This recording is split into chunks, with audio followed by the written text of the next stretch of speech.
For this problem, when we evaluate the limit, we actually have two different ways we could do that. We could use the traditional methods, which is what I'm going to show here, but you could also do this by L'Hopital's rule as well. Now, if you use L'Hopital's, you're going to take the derivative of the top and the bottom separately and get the answer. So it's actually going to be your choice of which one you want to do. If you use L'Hopital's on here, you'll have to do a chain rule. Now, the other way of doing it, if you don't use L'Hopital's, is to multiply the top and bottom by the conjugate. So if you're going to do it this way, then we multiply top and bottom by a conjugate like this. So it's just a conjugate where you have the square root. So instead of a minus, we're going to do a plus. Now in doing so, we're going to multiply across the top and across the bottom. Now if you multiply across the bottom, we're just going to go ahead and leave it like this. You usually don't want to multiply this part out down below.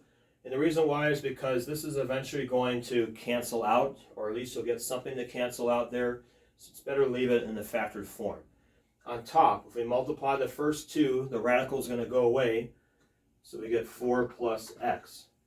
Next, the middle terms are going to drop out because you have a 2 square root and a minus 2 square root. Those are going to cancel, and then you have a minus 4. Well, what's going to happen there is once we get to that point, the 4's, those are going to cancel out, and then the x's are going to cancel. Now, of course, there's still a 1 left here on top because x over x is technically a 1, so we do have to keep that on top. But now, after all that cancels, we now have just a 1 on top, and then you have this square root part on the bottom. The x is gone, so we don't need that anymore. Square root of 4 plus x plus 2 there. So now, if we put a 0 into the bottom, we're no longer getting division by 0 there. And so then, by doing that, you're going to get 1 over the square root of 4 plus 0 plus 2. And actually, this is still underneath the square root, so let me make sure I read that correctly. Okay, now at this point, square root of 4 is 2, so you get 1 over 2 plus 2, or 1/4, and that's going to be your answer for I. So now, let's take a look at double I. Now for this, the first one, we had a number going to 0. Now for this other one that you're going to do, you also want to make sure you know how to do limits that go to infinity. So that's the next one that we're going to do. We're going to do part 2I right there.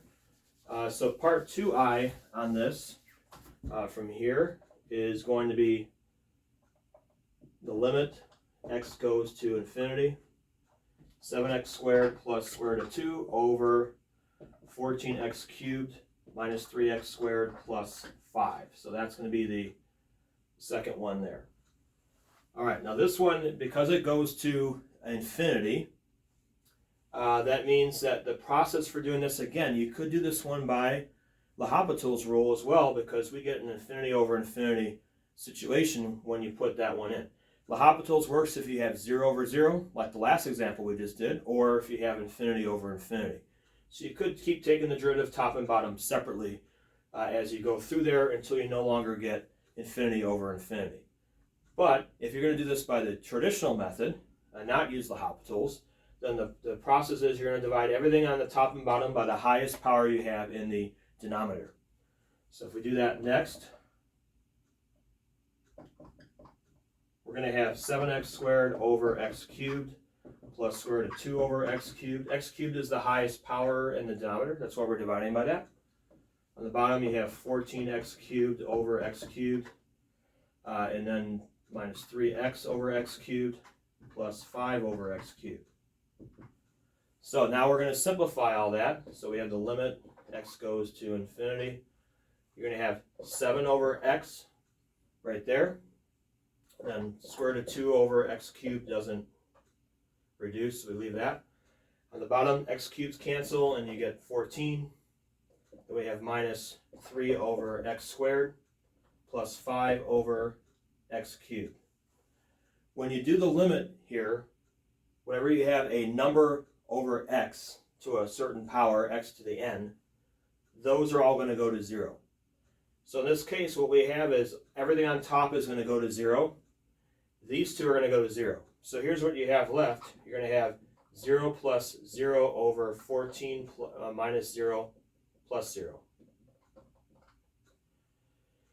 0 over anything is 0, so that means that 0 would be the answer to the entire problem. So the limit as x goes to infinity, the whole thing is 0 because of the way, again, it's always you divide by the top and bottom by the highest power in the denominator when you do that. And in that case, both of those went to 0, which is why the whole thing ended up as 0.